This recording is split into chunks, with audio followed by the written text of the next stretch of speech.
Today I'm putting a transfer switch into my 2002 Thor 4 Winds RV. This is the oldest RV I ever had. Let me show you. When I got it, the guy, he couldn't figure out why the air conditioning and a lot of the things on the inside wasn't. That you had to plug that into the receptacle once you run the generator for it to work. Took me a few minutes to find it. I found it.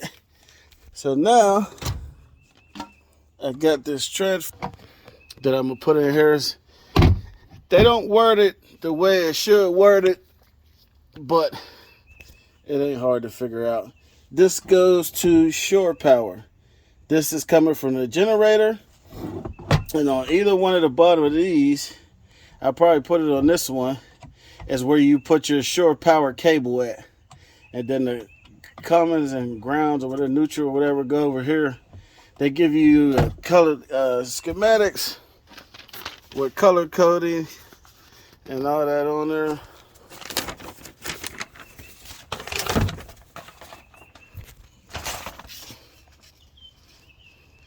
It's very sunny out here today. See, it says shore input line, generator input, then the NM cable. What's NM? Why don't they just say shore power cable? But this is the spot where all the electrical stuff is. I ain't squeezing my hands in there and none of that stuff. Look, my arm barely fitted, covered, close the whole hole up. So I'm gonna put it right here and then run the cable back through to come out of here. Or I may leave it in here and just put a little hook for it to hang up on. Start it, and I'll keep y'all updated as I go. Got it hung up. The holes drilled for the lines. I was just mocking it up. Once I get everything plugged in and working, I'll take it back apart and put all the cinch things on the box and everything. Just trying to see where the screws is at. Okay, that's one.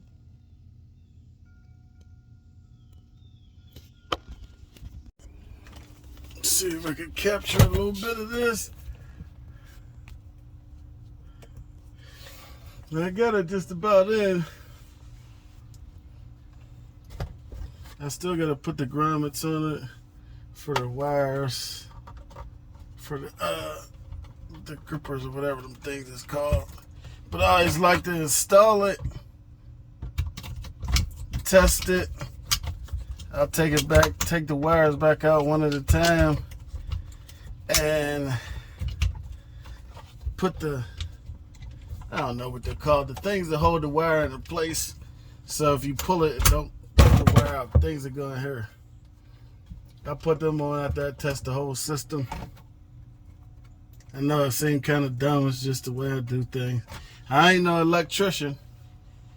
One thing the instructions do say is follow the colors. Stay with the colors. Don't deviate. Black to black, white to white.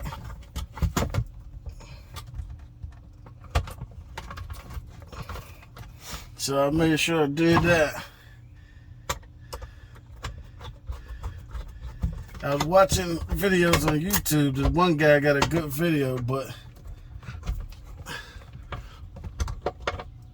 so let me see. Let me show you. This is the wire coming from the coach. This is the wire coming from the generator. This is the wire going to the shoreline plug. You can hook the shoreline plug on either one of these you want.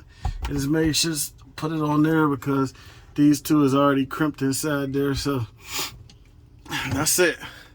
Now I gotta replace, I put a new end on this the other day because it was getting hot and melted, but I got a good one with the handle on it. So now I'm gonna replace that. Then I'm gonna test the system out. Got the new plug on, wired up. About to test out the system. And I could have hooked up the shore power, but it's easier just to hook up to the generator. My backup generator, keep on here.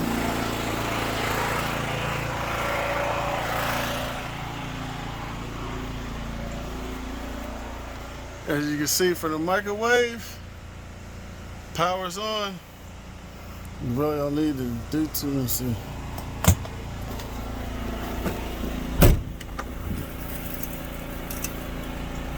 Power step works. I'll start the generator and we'll listen for the click that when it transfers from shore power to generator power. Should be 30-second delay.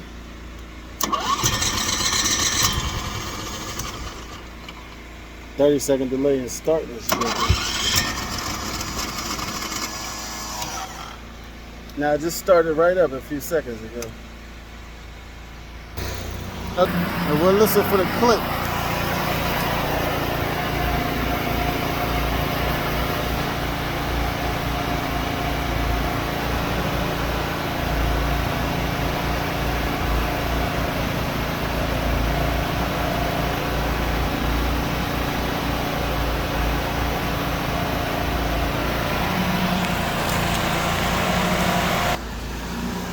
Well, it clicked.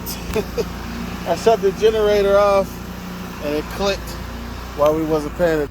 It's working, so now take it. I did mess up, and the instructions on the sheet and the instructions on the case are upside down. So lights came on, air conditioning came on.